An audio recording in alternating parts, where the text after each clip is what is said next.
Hey guys, welcome to a brand new series here. This is TV Reviews with Joe and Del. Long time no see, Del.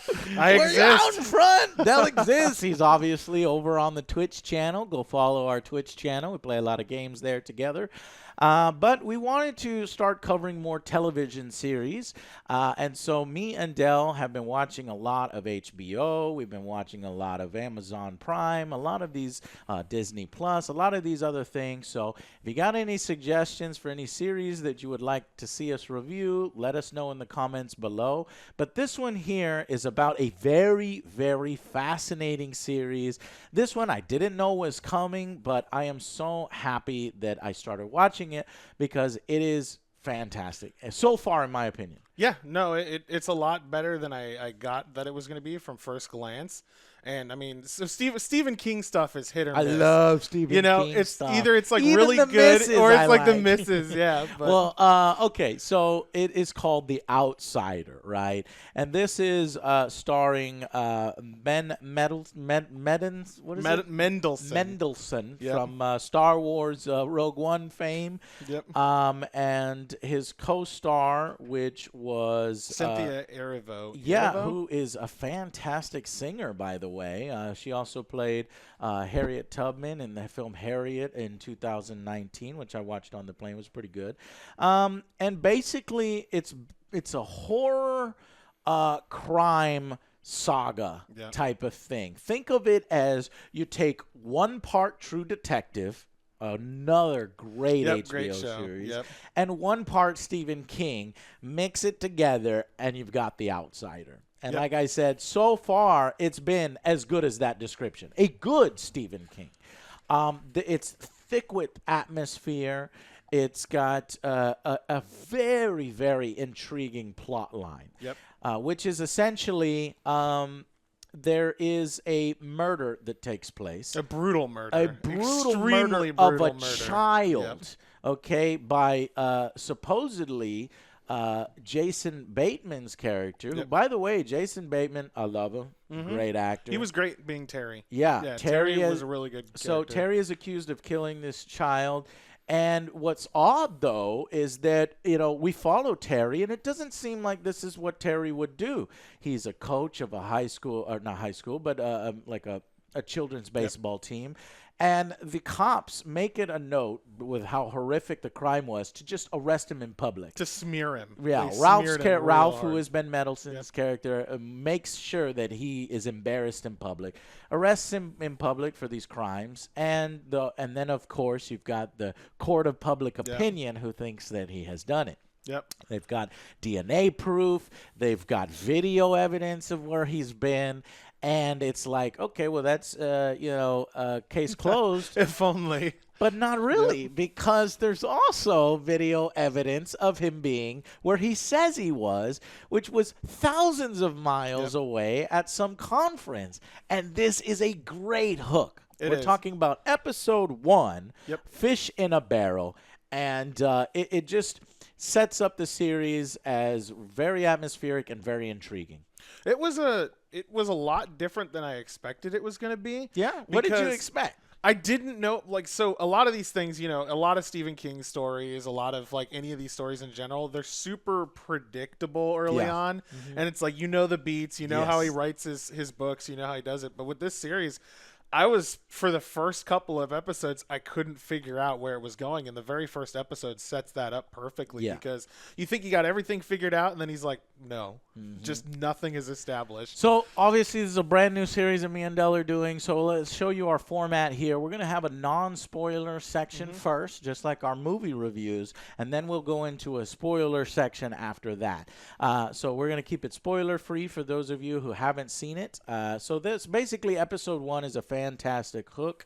Episode 2, and because we're starting already halfway in, what we would normally do is I think we would do episode 1. We'd start our review, and then maybe obviously do a conclusion when the series is over, and maybe one more in between there, sort of a mid-season thing is how we think the format I will give them credit, though. The shows are exactly 1 hour long, and there's no commercials. Yeah, well, obviously HBO. Yeah, but I noticed it, and it was just not what I'm used used to with like nowadays where a show could be like 31 minutes, 39 minutes, 22 minutes, 49 minutes. Yeah. It was nice to just have a solid hour every single time. And episode 2, called Roanoke, is really a shocking moment happens in that towards the end of the episode that completely changes the focus of the series. Well, it's you think it's going to go a certain way. It doesn't go a certain way. And I was like, oh, man,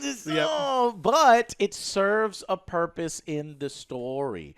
And, for many people, you might want to be like, nah, I'm going to turn it off. I'm going to go do something else. No, do don't. not, because it's about to get really, really interesting. Roanoke was like part 2 of episode 1. Yeah. So you definitely you want to watch both together if you're going to get a good feel for the show before you go further on. But like he said, the hook and the split is just it's paying off really well because this is impossible. We're talking about real world crime, forensics and detectives and trying to solve a crime, and they're noticing that this guy is in 2 places at once. What the fuck is going on? We have DNA evidence, but we also have not only eyewitnesses but also video evidence. He's in a different place. What is this? And the show really, plays this up very well. There's this hooded figure that we see sort of stalking people in the film or in the background, kind of just in locations where drama is happening and the fallout, almost mocking. They drop them in a lot of places you don't notice. And you're like, what is that? And you can't really get a good look at it, and you're like, what is going on here? So you're like, is this a supernatural series, or is this a real true crime detective type series? And it's both, and I fucking love it. Yeah, and so far, it's holding both really well. You don't know if it's going to be a murder hobo or if it was going to be something else, like that. But I think, honestly, one of the best parts of it, too, is just the cinematography, the way they do all the stills, because they really like to set the mood in like basically every episode, but the first 2 episodes specifically. And a lot of shows will try to do like these stills where you just see the characters' emotions and like feel what they're going through. And a lot of them just kind of don't do it effectively, but there's a lot of those in this, and it just sets the scene, and it adds like a whole psychological sort of impact to everything that's going on. Yep. And then episode 3, we get to Dark Uncle is what it's called. And this is the introduction of our character, Holly.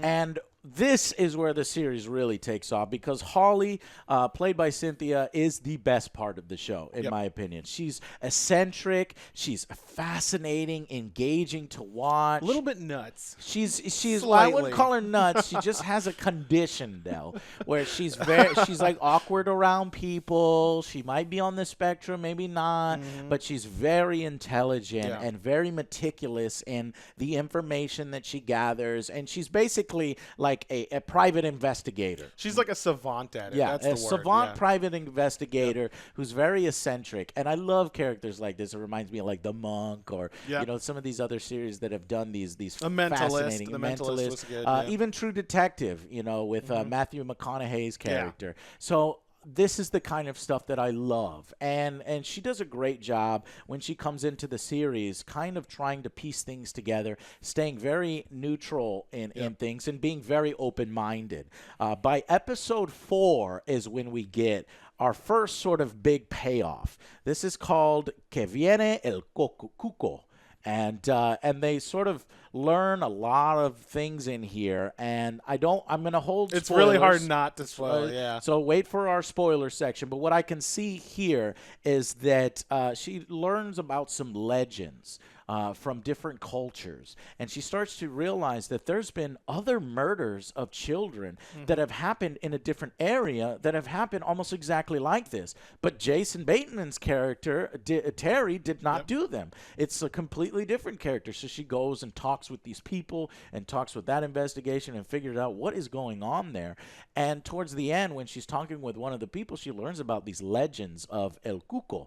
And then there's this awesomely filmed scene where Holly is looking up some of these mythologies and legends, and it's just the music and the way it's shot. It's very creepy. You know, when a director can make looking up information on a computer, Googling stuff, very eerie and unsettling, that's when you know, okay, we've got a good series. It was just the way they made it just start to sit in, and like to see her character go through what was going on and like starting to piece things together. You could tell she was like even questioning her own judgments and stuff. And it's just the way they do the impact of the characters is great. And it's fantastic acting all around on that cast. So then we go to episode 5, which is called Tear Drinker, and this is sort of the first explanation of what it can be. And what I really appreciate is that by episode 6, which is the one we most recently watched, the one about the Yiddish vampires, the episode title, is that basically the rubber meets the road on this thing and what's happening, okay? And so Holly presents her evidence and her idea of what's going on, and people just freak out. They don't want to hear it. They're like, are you fucking crazy? This is bullshit. You've been wasting our time.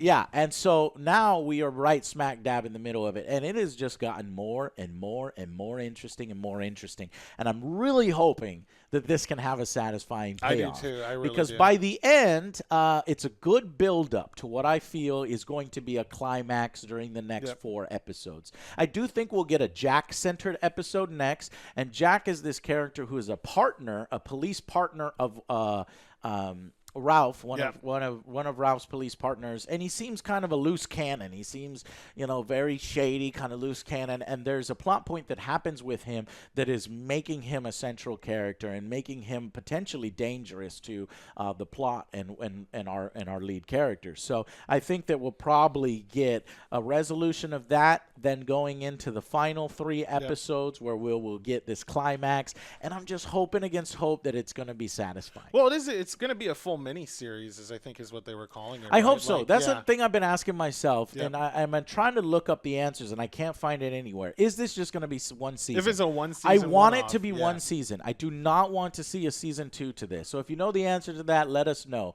But as far as I know, this is based on a book, The Outsider, and The Outsider doesn't really have a sequel as far as I'm aware. I wasn't able to find one. And me neither. So I think it's a complete series, and I wish they would just tell people, yes, it's a complete series. Because, when you go on HBO now or HBO Go, it's a season 1, and you're like, I'm hoping they're not just like haven't decided that yet, and they're waiting to see if it could pay off in the end. Something like that. That's probably why they're leaving it open and not saying anything. But I want, on these digital services, I want it to say mini-series, If you eventually make it into something more than mini-series, season 2 or something like that, right? But so I want to go ahead and give it a rating. Now, this is going to be a special rating because we are already 6 episodes into it. Just a little over halfway. I think it's going to be 10. We'll start with Del, and Del, our scale, which is 1 through 10, with 5 being an average show, 1 being just what the fuck garbage, and 10 being not a perfect series. That's not perfect. It's legendary, and what that means is you would compare other series within this sort of genre too. Yeah. So as you know, I'm not that big of a horror guy. There are always good horror movies. That's more me and other Joe, and we've roped Alex into it, and now I've roped you into it. But this is a very grounded show in a lot of cases, because it's obvious that when they were going through it, they poured over what they were doing with this work in reality, how would this go down and everything. And I think with the horror elements and the psychological manipulation that's going on and everything, it's a fantastic horror realism type of situation. And I found myself just wanting to watch the next one, watch the next one, watch the next one. It sucks waiting a whole week. It's but not it's like so Netflix. satisfying. And it's just I am honestly super enjoying it, and I'm currently at a very strong 8. And depending on how they wrap it up, I could easily end up at like a 9 or a 10. We'll give it a separate. We'll give it a series rating for this. So this technically counts as our episode 1 rating, which we're cheating a little bit. This could be our episode 1. This is our season opening and mid-season reviews rolled into one. So Del says a very strong 8. My final verdict for the season opening and the mid-season kind of combined here, cheating on our first episode, is a 9 out of 10. I am really enjoying it. I find little to zero faults in it. Yes, I thought it would focus on some characters. Instead, it focuses on others. But the two main characters really hold this series together. Ben Mendelsohn and Cynthia, the Ralph and Holly dynamic is now really starting to come into play here, episode 6 and going forward. But their individual plot lines and storylines, Ralph dealing with the fallout of the families and his decision to do this public display and then potentially being wrong and questioning himself. Fascinating. Holly's discovery of what could really be happening here in the real world, taken very seriously, but yet having these elements of something else is going on here, is just so great, guys. Can't speak highly enough for it. I think it's another sort of True Detective season 1 in the makings. Definitely consider watching it. And yeah, that's it's fantastic so far. Yeah. So thank you so much for watching. We're now going to go into our spoiler section. For those of you who have seen the first episodes, we can sort of break down what we liked, what we didn't like, and what is actually going on in the series. Don't watch this if you haven't seen it already, so go check it out. If not, join us in the spoiler section. Thank you so much for watching, and we will see you guys on the next Angry Joe Show. Bye, guys.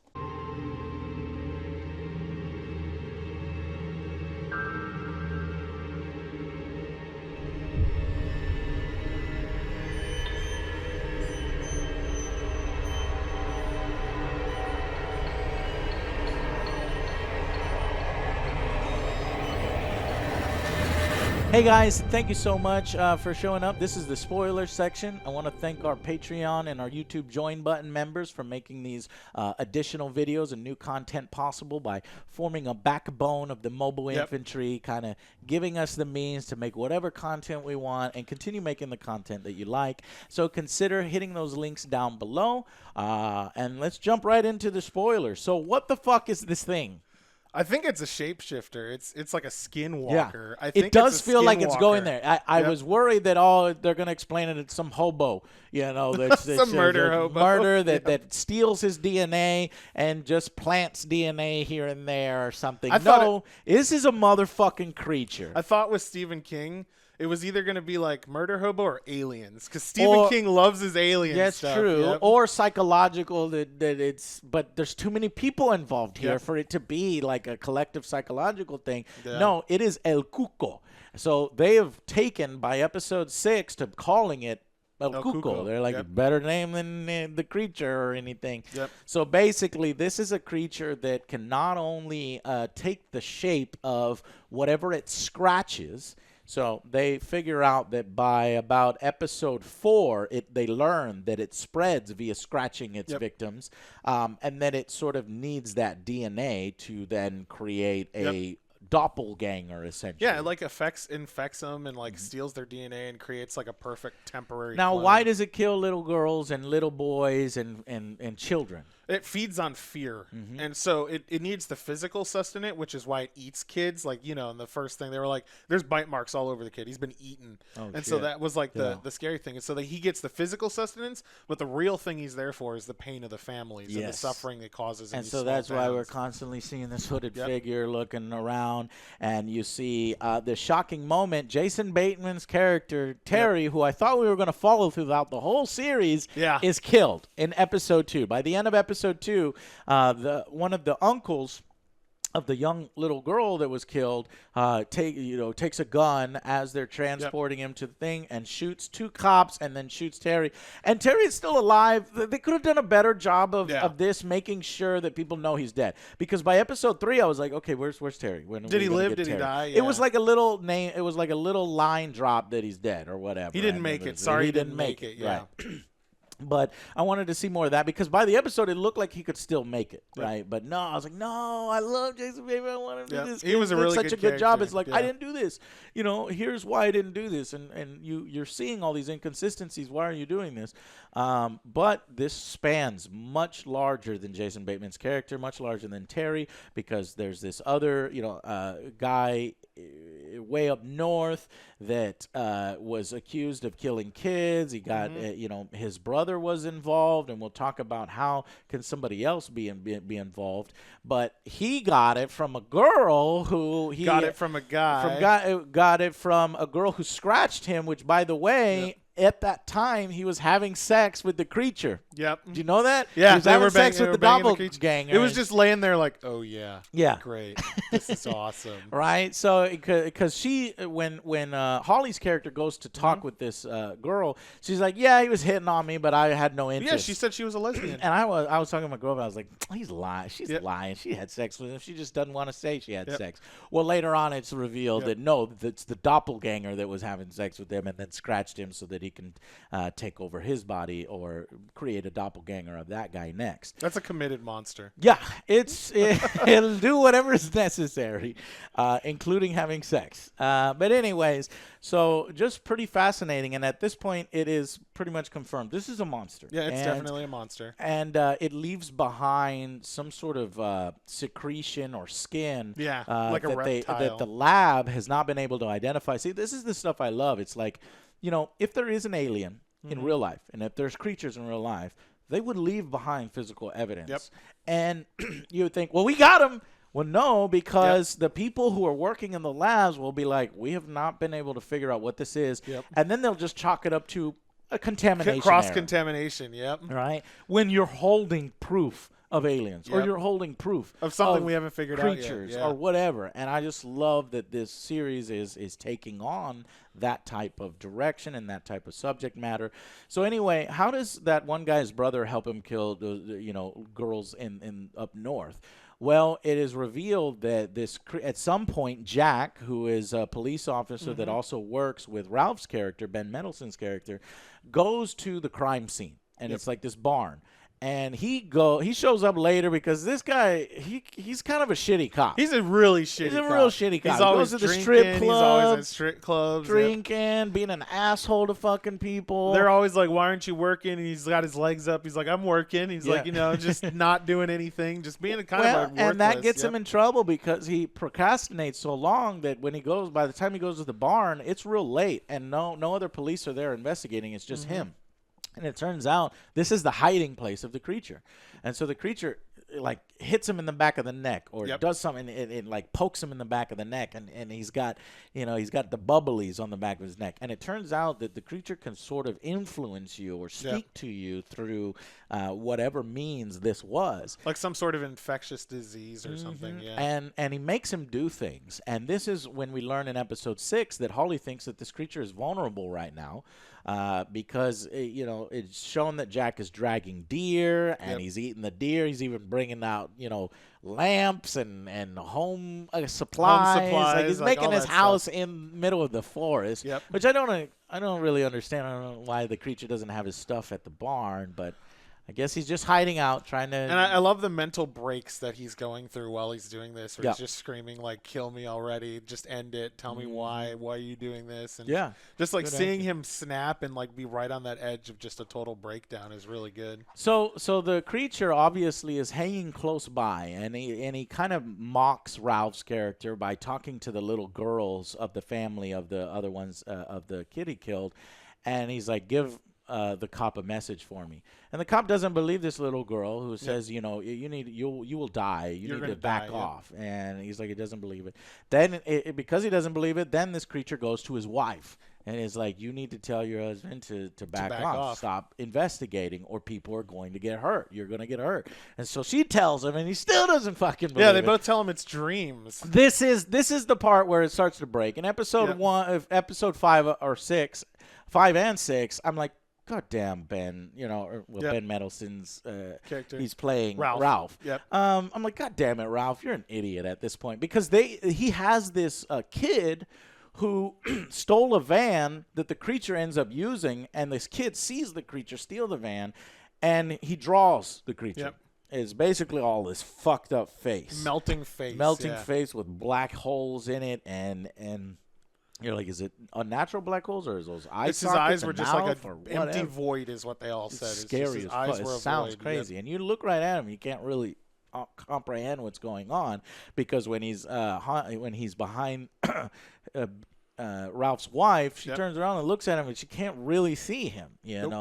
But she draws the exact same thing. And at this point, it's like, look, this shit is real. But Ben is still, or Ralph is still like, no. And then she goes and gets the little girl sketch. Yeah. And that's identical to it. Right. But he's still on the fence. And then they finally actually tie it into like the real world thing, which is when they. Which I think by the end of episode 6, he's on board. He's on board. He better be fully on board by episode 7. I think he's just like still can't like processing the fact that holy crap, because he ends up finding out through Holly with the black light that like this wasn't a dream. He was sitting in his house talking to his wife. Correct. Yep.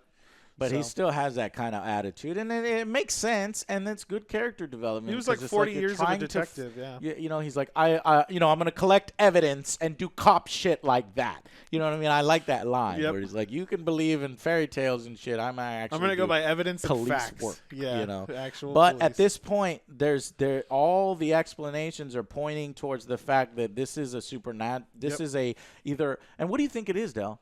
Do you think it's an alien creature? Do you think it's a natural Earth creature? I think it's putting or a demon. It could be any one of those. I love the fact that it could be all. Putting a title on it's weird because like they've had it they even go back like every civilization has had this thing, and so you got to wonder if it's like some ancient entity that's always been on Earth that just like evolved alongside us or something. They did say something not of this world. Yep. Right, but that doesn't really confirm that it's an alien. It could just mean like maybe a demon could be not of this world too.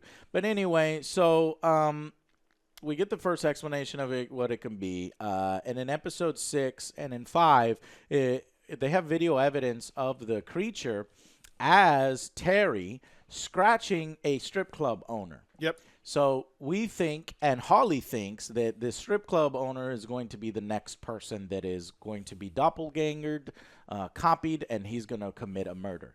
So that's what we're looking forward to as we're going into this next series. I want to talk about the scene when they were in the diner. Yeah. When she was staring at him and he was just sitting there and she was just like, that 1,000-yard stare at him, just like reading him, and she was like, "You look like you've gone through an immense loss," and she was judging his reaction, and then he tried to joke it off. Who is he? Jack. Right. They were she was sitting with him because he picked her up to go take her to like reveal everything. Yeah. So hold on. You have to preface this with because Jack is being controlled. He's starting to see visions, and the creature's talking to him. Stop her, because the creature realizes that Holly's onto him, and so he's asking Jack to kill her. Yep, trying to basically, he's fighting that internally. But anyway, he was picking her up when she was going to go reveal all the evidence, and she's sitting at the diner with him, and just like the distrust she starts building from him at that point just snowballs. And I love that other series would do the tropey thing where it's like, you're never, I'll tell you when I get there. I'll tell you when I get there. And I'm like, I'm eye rolling. I'm like, she ain't never going to get there. She's not going to get there. But no, she finds clever ways to stave him off. And he's got an internal conflict. Plus he's trying to, it's in public. And, and she ends up being able to tell her theory. And he's like, fuck, but at the same time, he wants the theory to be told because he is interested in the theory too. It's just fascinating. He's just trying to figure out what the hell's going on with him. Right. And it's shown, in fact, there that she kind of tricks him where he drops or she drops something and he picks it up. At the very end. At the very end, it's revealed that she sees his little wound and she knows, oh, fuck, he's under the influence. It's a great cliffhanger because she's in a car with him and he's taking her to a remote area. A remote location. And so she sees the bubbles and she's like, oh, I got to turn back. And he just goes, no. And as far as we know, she's not armed. She does not have any weapons. He is. And he's like, nope, we're not turning around. They make a very big point to show him loading his gun and grabbing it, like putting it in, like, I'm going to deal with this right now. So it is probably the greatest cliffhanger so far, and I'm really looking forward to it. Each episode ends pretty satisfyingly. But how do you think this thing is going to end? That's a really good question. Where do we think this is going? Well, I did see a little bit of episode 7's previews. From that, it looks like Jack's internal conflict is going to continue. He even puts the gun in his mouth at one point. I think Jack is going to be able to win and commit suicide, and the creature is going to be thrown off balance because it's never happened before. It's never happened before. Now I need to find somebody else, and obviously the strip club owner will succumb, and Ralph's character will be on that guy, and we'll learn more about him. But I am hoping for that it's building towards a confrontation between Ralph and the creature. Yeah. If there's no confrontation between Ralph and the creature, we're going into Game of Thrones territory with Jon Snow. You know, I think it would be such a good resolution for him to just confront it and have his whole world turned upside down. Just because like everything he'd been doubting that whole time just coming to fruition and being confirmed as holy crap, I don't know anything about how the world works. This is a whole different thing. Yeah. And then just the satisfaction, because a lot of the tie-in, the reason Ralph's character is so strong is because his own son died. Yeah. And the whole reason he's pushing this so hard is because he sees his son in the son that died. I know what's about to happen. They just dropped a hint. So Jack's character is visited by his mother, and his mother ah! That was a little stupid part. I didn't like that. It was pretty dumb. It was pretty dumb. So she jumps on Jack, and she's like beating his ass. But in real life, he's just kicking his own ass. He's getting beat up because he's influenced by the creature. I bet you anything, when he confronts Ralph, he's gonna appear as his son. And his son is back, probably playing with that emotional damage that Ralph has from losing his son. And so that's how they're going to confront. And then he's going to hopefully break through that and fight the creature and ultimately kill and destroy the creature, because the creature has to die. It can't be killing kids all over the place. And I hope Ralph's character, with obviously Holly's help, they'll win. And then probably what will happen, which I have no problem with, is that the evidence is lost and we'll never be able to prove it. Like, it's not like the whole earth now knows that there's outsiders. I don't think it'll go that way though. If it does, I'm intrigued. But do you think that Holly will die? Do you think that Ralph will die? I could see Holly dying near the very end. I mean, because this is a miniseries supposedly. Yeah. And so the characters are all fleeting. So any one of them, I feel, could drop dead at any point. Yeah. I mean, look at Terry. We didn't see that coming. He just ended up getting killed like that. Right. And so I don't.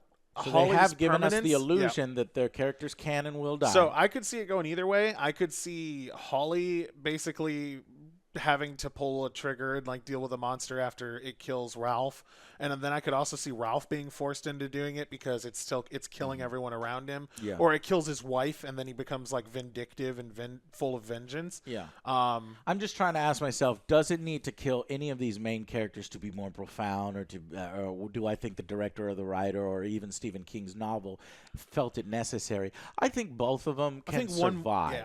I think it would be the one more likely to die is the cop who dismissed it the whole time. Yep. Ralph. Holly should continue because it's like she's a hero. She can handle other creatures in the future because she knows, right? So they'll kind of keep that, hero storyline going. I do think Jack is dead. Jack will die. So Jack, certain 100% dead. Definitely. I'm going to say Ralph 50-50. I'm going to say Holly 100% chance he survives. Okay. Could be wrong.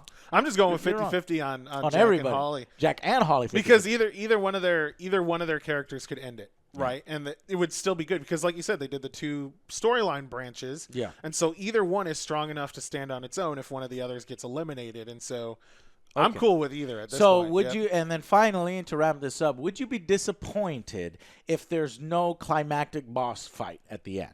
Yeah, if they because he's done that before in a few of his books where nobody the wins. joke is that Stephen King can't end things well enough, right? Just the whole nobody wins scenario. He seems to just love that where nothing was gained, nothing was lost, and the creature gets away, and there's no satisfying resolution. Oh, please! I hope he doesn't do that. Shit, I would be disappointed. I hope he doesn't. I'd be sad. Because honestly, I think it should just end. I agree with you. The series needs to just end, and it needs to be good, and it has the potential to be a fantastic thing. Yep. And say, go watch the miniseries, The Outsider. All right, guys, we are hopeful for the end of this series. Really looking forward to it. Hopefully you guys are too. Hopefully you enjoyed this content. If you did, give it a like, subscribe to the channel, maybe hit some of those links below to support our channel. And thank you so much for watching. We'll see you guys on the next Angry Joe Show. Bye, guys.